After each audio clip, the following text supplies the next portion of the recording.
Hey folks, welcome back to Tractor Tales. This week we're out west in Longmont, Colorado.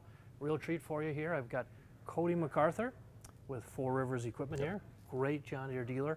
And Cody, in your beautiful dealership here in the front display area, we've got a treat. Why don't you tell us about it? So this is a 1925 Model D with a spoke flywheel that belongs to my family.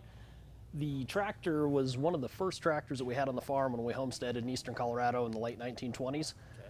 And then it was sold at a farm sale in about 1940. And by then my great uncle had started a John Deere dealership in Flagler, Colorado. What was your great uncle's name? His name was Harold MacArthur. And the name of the dealership? It was MacArthur Implement Company. Okay.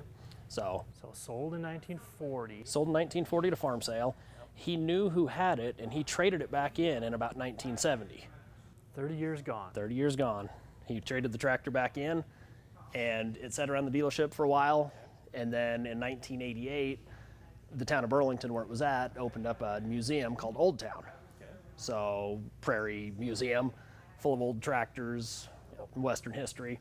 So this tractor sat in there for years. Okay. Eventually, they were going to move the tractor collection outside. So that's when we picked the tractor up, brought it back to the store, and then had a full restoration done a few years later. What do people say when they come into the dealership? All this beautiful modern machinery, which does fantastic things for your customers, but here you have a 1925 D. What do they say? Wow is usually the first thing.